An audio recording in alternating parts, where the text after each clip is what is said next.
প্রধান উপদেষ্টা ডক্টর ইউনুস চীন সফরে গেছেন। তিনি অলরেডি সেখানে পৌঁছেছেন।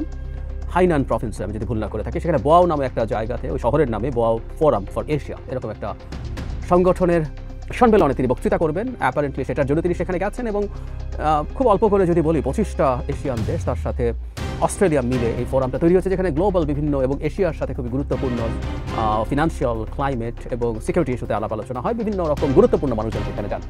তো এটা আসলে মূল ইস্যু না, মূল ইস্যু আমরা আসলে যেটা নিয়ে আলোচনা করছি এবং এটা সবচেয়ে বড় সিগনিফিকেন্স, সেটা হচ্ছে প্রধান উপদেষ্টার সাথে চীনের প্রেসিডেন্ট শি জিনপিং এর বৈঠক হতে যাচ্ছে, দ্বিপাক্ষিক বৈঠক। এটাই অনেক বেশি আলোচনার জায়গা আমাদের দেশে হচ্ছে, এবং আমাদের দেশে হওয়া মানেই আমাদের কোনো ব্যাপারে, মানে আমাদের সরকারের যে কোনো গতিবিধির ব্যাপারে দুর্দান্ত নজর থাকে ভারতের। সো এই সফর শুধুমাত্র ডক্টর ইউনুস এবং শি জিনপিং না, এখানে আরেক ব্যক্তিকে আমরা মানে ইনভিজিবল হয়েও তিনি আছেন গুরুত্বের সাথে, তিনি হচ্ছেন জনাব নরেন্দ্র মোদী। তারা খুব মন দিয়ে খেয়াল করছেন এখানে কি হচ্ছে না হচ্ছে। ইনফ্যাক্ট তাদের মিডিয়াতের মধ্যে এটা নিয়ে নানান আলাপ আলোচনা চলেছে, আমরাও কথাবার্তা বলছি। আমরা এই সফরটাকে এবং বিশেষ করে এই দ্বিপাক্ষিক বৈঠকটাকে কীভাবে দেখব, মানে ভারতের জায়গা থেকে সবচেয়ে ভালো হতো, তারা সবচেয়ে খুশি হতো ডক্টর ইউনুস যদি শি জিনপিংয়ের সাথে দ্বিপাক্ষিক বৈঠকে না আসতেন। যদি এর মধ্যে আমাদের সরকারের দিক থেকে প্রেস সেক্রেটারি ভারতের পত্রিকা দ্য হিন্দুকে কনফার্ম করেছেন যে ডক্টর ইউনুস প্রথম ভারতেই যেতে চেয়েছিলেন গত ডিসেম্বরে, এই সফরের আলাপ আলোচনা শুরুর আগে, কয়েক সপ্তাহ আগেই, কিন্তু ভারত সেটা ডিনাই করেছে। কিন্তু ভারত যেটা চায় শেখ হাসিনার মতো হবে, না হলেও 80%, 50% শেখ হাসিনা হবে, 50% কৃতদাস হবে। ভারত চাইছে না, কিন্তু বাংলাদেশও সুবোধ বালকের মতো চায়নার সাথে বা পাকিস্তানের সাথে কোনো রকম কোনো যোগাযোগ করবে না, চুপ করে বসে থাকবে। কিন্তু এটা ডিফারেন্ট বাংলাদেশ, এটা ডক্টর ইউনুস বলে না, ভবিষ্যতের যে কোনো সরকার, আমি প্রায় বলছি এটা, এই সম্পর্কে যে বেঞ্চমার্ক তৈরি হয়েছে এই সরকারের সময়ে, আমরা সবচেয়ে বড় প্রাপ্তি বা প্রধান প্রাপ্তি যদি মনে করি, আমি এটাকেই মনে করি সরকারের দিক থেকে, সেই বেঞ্চমার্ক ভেঙে খুব বেশি নিচে আসা কোনো দলের, জনগণের ভোটে নির্বাচিত কোনো সরকারের জন্য সহজ হবে না, এই দেশে তার রাজনীতি ধ্বংস হয়ে যাবে। যাই হোক, ভারত খুশি হতো, কিন্তু না, আমরা রাইটলি এই সিদ্ধান্তটা নিয়েছি। অনেক কিছু হয়ে যাবে তা না, এর মধ্যে আমাদের পররাষ্ট্র উপদেষ্টা ক্লিয়ারলি জানিয়েছে কোনো চুক্তি স্বাক্ষরিত হতে যাচ্ছে না, কিছু এমওইউ বা মেমোরেন্ডাম অফ আন্ডারস্ট্যান্ডিং, সমঝোতা স্মারক বাংলায় বলি আমরা, স্বাক্ষরিত হতে পারে। এমওইউও খুব তুচ্ছভাবে দেখার কিছু নেই যদি আমাদের সামনে আসে যে কোন কোন ইস্যু নিয়ে কথা হচ্ছে, কোন কোন বিষয়গুলো নিয়ে কথা হচ্ছে। আমরা এখনো জানি না, ওনাদের বৈঠকের পর যে বিস্তারিত তথ্য আমরা পাবো সেটার ভিত্তিতে আমরা আসলে সেটাকে ইভ্যালুয়েট করবো, কিন্তু কী কী হলে পজিটিভ হবে। কিন্তু আসলে একটা পজিটিভ ব্যাপার ঘটেই গেছে, সেটা নিয়ে শেষে কথা বলবো, এটা অলরেডি ঘটে গেছে। কিন্তু কী কী হলে আমরা মনে করি আমাদের দিক থেকে খুব বড় অ্যাচিভমেন্ট হবে বলে মনে করি। আমাদের পররাষ্ট্র উপদেষ্টা চায়না গিয়েছিলেন, সেখানে গিয়ে তিনি একটা আলাপ করে এসেছিলেন, সে তখনই আমি তিনি কথা বলেছি, সেটা হচ্ছে বাংলাদেশকে চীন যেসব ঋণ দিয়েছে, বাংলাদেশে চীনের দেওয়া অনেক ঋণ অপ্রয়োজনীয় এবং অনেক ঋণ অত্যন্ত এক্সপেন্সিভ, সেগুলো শোধ করার যে টেনিওর সেটা কম, সুদ অনেক কিছু, এরকম ব্যাপার আছে। কিন্তু পৃথিবীতে ইতিহাস আছে, এই সাম্প্রতিক অতীতে মালয়েশিয়াতে যেটা হয়েছে, মাহাথির মোহাম্মদ এই লেটেস্ট বা ক্ষমতা আসার পর চীনের অনেক ঋণ নেগোসিয়েট করেছে, সেখানে চীন তার ঋণের সুদের হার কমিয়েছে, এমনকি পরিশোধের সময়সীমা বাড়িয়েছে। সো আমরা আমাদের দিক থেকে এক্সিস্টিং অর্থনৈতিক সংকটের মধ্যে যদি এমন কোনো সুবিধার ঘোষণা পাই, এটা সরকার একটা বড় সাফল্য হিসাবে আমরা বিবেচনা করব।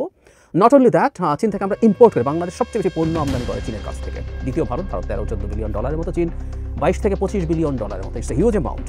এসব ক্ষেত্রে যদি কিছুটা ডেফার্ড পেমেন্ট তারা পারমিট করে, যে আমরা পণ্য আনছি কিন্তু পরিশোধের সময়সীমার জন্য কিছুটা সময় লাগবে, সেটা সাকসেসফুল হতে পারে।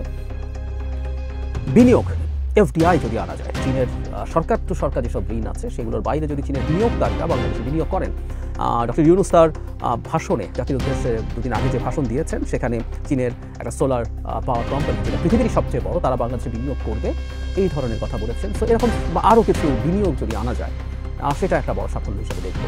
কিন্তু এমওইউর মধ্যে একটা বিষয় আলোচনার জায়গা আছে, সেটা একটু দেখতে হবে, এবং আমাদের কিছু ব্যাপারে সতর্কতারও প্রয়োজন আছে, সেটা নিয়েও কথা বলতে চাই।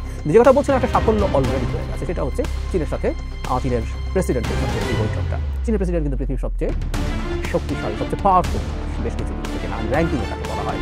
এর মানে এই না চীন সবচেয়ে পাওয়ারফুল দেশ, কিন্তু যেটা হয় শি জিনপিং এর হাতে আসলে চীনের সব ক্ষমতা কার্যকর থাকে, মানে আমেরিকান প্রেসিডেন্টের হাতে এত ক্ষমতা থাকে না। ব্যক্তিগতভাবে আমেরিকা সবচেয়ে পাওয়ারফুল দেশ হলেও এখন পর্যন্ত নানান বিবেচনায়, কিন্তু প্রেসিডেন্টের হাতে ক্ষমতা নেই, তার নানানভাবে চেকস অ্যান্ড ব্যালেন্সের মাধ্যমে বেঁচে থাকা হয়েছে। তো সেই দিক থেকে পৃথিবীর সবচেয়ে পাওয়ারফুল মানুষ, তার সাথে যখন আমাদের প্রধান উপদেষ্টা বসছেন, এবং প্রেক্ষাপটটা হচ্ছে ভারত বাংলাদেশের ওপরে, বাংলাদেশের এই সরকারের ওপরে তীব্র চাপ তৈরি করার চেষ্টা করছে, সেই অর্থে এখনো স্বীকৃতিই দেয়নি। স্বীকৃতি দিয়েছে এইভাবে যে তারা শেখ হাসিনাকে আর প্রধানমন্ত্রী বলছেন না, আমাদের প্রধান উপদেষ্টা দায়িত্ব নেওয়ার পর তাকে কনগ্রাচুলেট করেছে। তো এই সরকারকে এক ধরনের মেনে নিয়েছে তারা, কিন্তু মন থেকে স্বীকৃতি বলতে যা বোঝায়। এমনকি 26শে মার্চকে সামনে রেখে প্রধান উপদেষ্টার কাছে বার্তা পাঠিয়েছেন, এগুলো করেছেন। সো তারা স্বীকৃতি দিয়েছেন, মেনে নিয়েছেন, কিন্তু আসলে বাংলাদেশের সরকারকে হোল হার্টেডলি মেনে নেওয়া এবং তার সাথে কাজ করা, সেটা থেকে ভারত এখনো বেশ খানিকটা দূরে। এই প্রেক্ষাপটেই চায়না সাথে আমাদের প্রধান উপদেষ্টা বৈঠক হচ্ছে শি জিনপিংয়ের সাথে। আমরা খেয়াল করব শেখ হাসিনার পতন এবং পালিয়ে যাবার পর থেকে চীন চেষ্টা করছে সরকার এবং সরকারের বাইরের শেখ হাসিনা বিরোধী যত শক্তি আছে, বিএনপি, জামায়াতে ইসলামী, নাগরিক কমিটি, কোনো নাগরিক পার্টি হয়নি, তাদের বিভিন্ন নেতৃবৃন্দকে তারা বিভিন্ন দফায় বিভিন্ন কিস্তিতে তাদের দেশে নিয়ে গেছেন, তাদের সাথে ইন্টারাক্ট করেছেন। তাদের রাষ্ট্রদূত, বিএনপি নেতা, জামায়াত নেতা, সরকার সবার সাথে খুবই উষ্ণ সম্পর্ক তৈরি করার চেষ্টা করছেন। চীন বাস্তবতা মেনে নিয়ে এখন শেখ হাসিনা বিরোধী শক্তিগুলোর সাথে সম্পর্ক তৈরির চেষ্টা করছে, যদিও শেখ হাসিনা ক্ষমতায় টিকে থাকার পেছনে চীনের গুরুত্বপূর্ণ ভূমিকা ছিল, এটা আমাদের ভুলে গেলে চলবে না।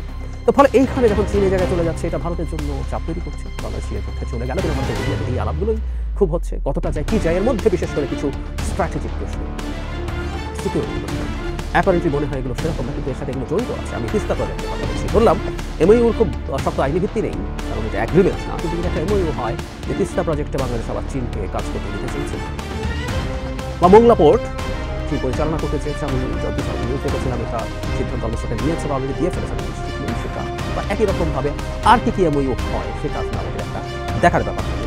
বিশেষ করে তিস্তা নিয়ে ভারতের প্রচণ্ড মাথা ব্যথা আছে। তিস্তা প্রজেক্টটা যে জায়গায় হবে সেই জায়গাটা ভারতের সেই শিলিগুড়ি করিডোর, যেটাকে আমরা এখন অনেকেই জানি চিকেন স্নেক বলে আমরা বুঝি, একটা চোক পয়েন্ট, খুবই ন্যারো একটা স্ট্রিপ অফ ল্যান্ড যেটা দিয়ে ভারতের নর্থ ইস্টার্নের রাজ্যগুলো কানেক্টেড আছে মূল ভারতের ভূখণ্ডের সাথে। সো এটা একটা চোক পয়েন্ট, স্ট্র্যাটেজিক চোক পয়েন্ট।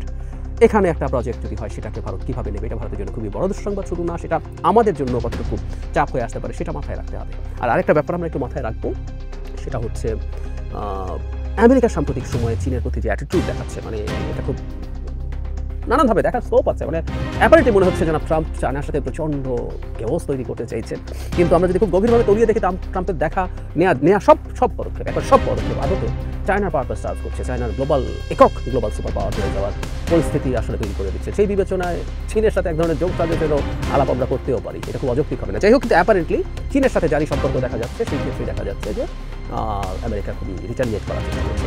একটা সাম্প্রতিক উদাহরণ যদি দেই, আমরা অনেকে খেয়াল করেছি ট্রাম্প পানামা ক্যানাল কিনে ফেলার, মানে কিনে দখল করে ফেলার হুমকি দিচ্ছেন।